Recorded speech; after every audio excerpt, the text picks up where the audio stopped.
Alhamdulillahirabbil alamin. Wassalatu wassalamu ala asrofil anbiya'i wal mursalin wa ala alihi wa sahbihi ajmain. Asyhadu an la ilaha illallah wa asyhadu anna Muhammadan abduhu wa rasuluh.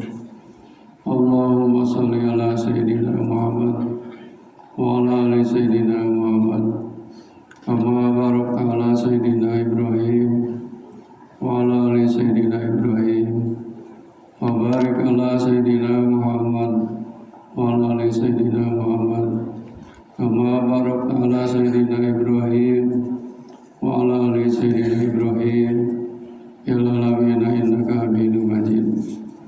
Ya ayyuhal hadirun ittaqullaha haqqa tuqatih wa la tamutunna illa wa antum muslimun. Amma ba'd. Ya ayyuhal hadirun, maqala Allah Ta'ala fil Qur'anil Karim. A'udzu billahi minasyaitonir rajim. Bismillahirrahmanirrahim. Inna a'tainakal kautsar fasholli li rabbika wanhar. Inna syani'aka wal abtar. Para jamaah rahimakumullah, syukur alhamdulillah atas hidayah taufik Allah SWT. Pada hari ini, hari Jumat Sayyidul Ayyam, insya Allah kita akan melaksanakan sholat Jumat. Mudah-mudahan ibadah kita diterima oleh Allah SWT. Salawat serta salam mudah-mudahan dilimpahkan kepada junjungan alam Habibana Nabiyina Muhammad SAW, juga kepada keluarganya, para sahabatnya, dan tidak lupa kepada kita sebagai umatnya. Amin ya Allah ya Rabbal Alamin.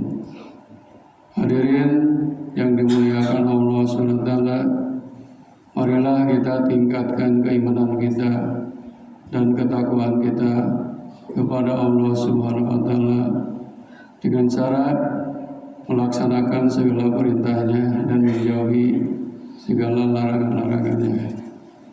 Syukur alhamdulillah pun kita masih diberi nikmat oleh Allah SWT, nikmat yang tiada bandingnya, yaitu nikmat iman, nikmat Islam, nikmat ihsan, dan nikmat rezeki. Mudah-mudahan segala macam nikmat yang telah Allah berikan kepada kita pandai bersyukur, menjadi hamba-hamba Allah yang bisa mensyukurinya. Amin ya Allah ya Rabbal. Hadirin rahimakumullah, dalam mukadimah tadi saya bacakan ayat suci Al-Quran surat ke-108 yang sudah tidak asing lagi, yaitu surat Al-Kautsar. Ayatnya pendek 3 ayat, tapi isinya lebar sekali. Bismillahirrahmanirrahim. Inna a'tainakal kautsar. Sesungguhnya kami telah memberikan kepadamu kebaikan yang banyak, atau Al-Kautsar. Fasholli li rabbika wanhar. Maka salatlah kepada Tuhanmu dan berkurbanlah. Inna syani'aka wal abtar. Sesungguhnya orang yang membenci kamu pasti akan hancur dan musnah. Ayat ini menyatakan kepada kita sebagai umat Islam bahwa Allah Subhanahu wa Ta'ala sungguh banyak sekali memberikan nikmat kepada kita, nikmat jasmani, nikmat rohani, nikmat rezeki, dan nikmat-nikmat yang lainnya. Kalau kita hitung, nikmat Allah itu tidak akan terhitung. Wa in ta'udu ni'matallahi la tuhsuha. Jika kalian menghitung nikmat Allah, pasti tidak akan mampu menghitungnya. Oleh karena itu, di dalam surat ini Allah memerintahkan kepada orang yang mampu, yang sudah berlebih harta, sudah diberi nikmat oleh Allah, yaitu fasholli, bersolatlah, solatlah dengan nama Tuhanmu, wanhar, dan berkurban. Sebentar lagi kita akan menghadapi Idul Adha atau yang disebut Lebaran Kurban. Masalah kurban ini diwajibkan kepada orang yang sudah mampu dan Islam dan merdeka. Kurban sebenarnya sudah disyariatkan sejak Nabi Adam alaihissalam, yaitu kurban anaknya antara Qabil dan Habil. Di antara kedua korban itu Allah hanya menerima dari satu, karena yang lain berdasarkan nafsu dan yang satu lagi berdasarkan ikhlas karena Allah. Kurban ini dilanjutkan oleh Nabi Ibrahim alaihissalam, yaitu menguji keimanan Nabi Ibrahim, menguji keimanan istrinya, menguji iman anaknya Ismail. Ternyata Nabi Ibrahim rela untuk perintah Allah menyembelih anaknya. Kemudian dilanjutkan kurban itu kepada Nabi kita Nabi Muhammad SAW, termasuk kita sebagai umatnya. Hadirin rahimakumullah, kurban ini di dalam hadis Rasulullah SAW menyatakan, hadis riwayat Imam Ahmad, barang siapa orang yang sudah mampu dan sudah berlebih tidak mau berkurban dan tidak mau berhaji, maka matinya ada dua kemungkinan: mati dalam keadaan Yahudi dan Nasrani. Kemudian Rasul menyatakan, jangan dekat-dekat ke tempat sholat kami. Itu suatu ancaman. Para jamaah rahimakumullah, apa hikmah dari kurban itu? Hikmahnya, manfaatnya banyak, yaitu pertama, merasa syukur atas nikmat yang telah Allah berikan kepada kita, dibuktikan dengan berkurban. Kedua, akan menjadi motivasi bagi kita untuk berbagi kebahagiaan dengan orang-orang yang tidak mampu.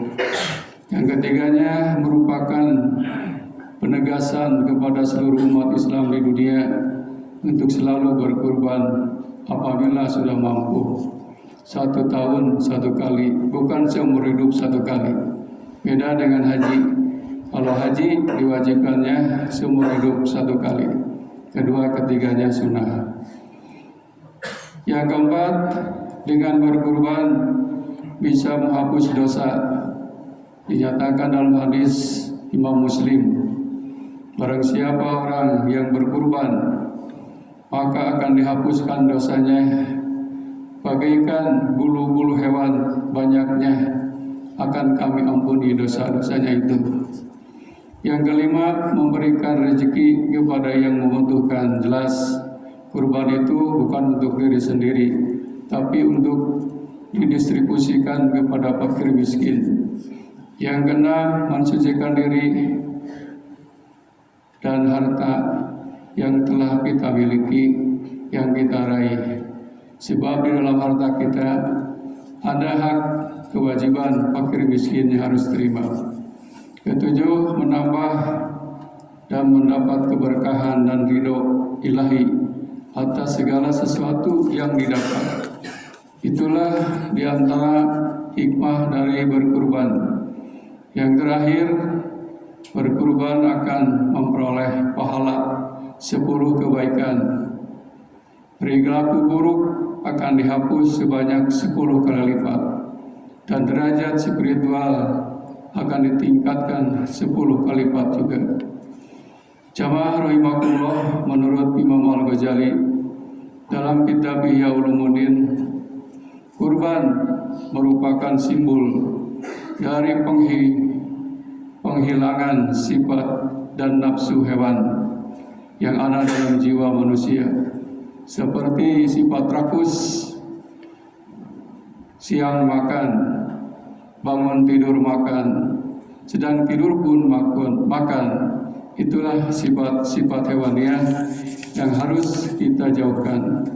Di antaranya suka bermusuhan, suka berkelahi, kemudian mudah marah, mudah menyerang dan memaki, inkonsisional atau yang disebut tidak konsisten dalam agamanya. Malahan Imam Al-Ghazali menyimpulkan karakter hewan itu ada 4, yaitu ar-rububiyah, sifat ketuhanan berkuasa.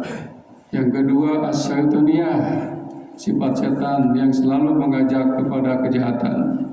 Kemudian bahimiyah, salat kebinatangan, sifatnya subuhiyah, yaitu benci dan rakus.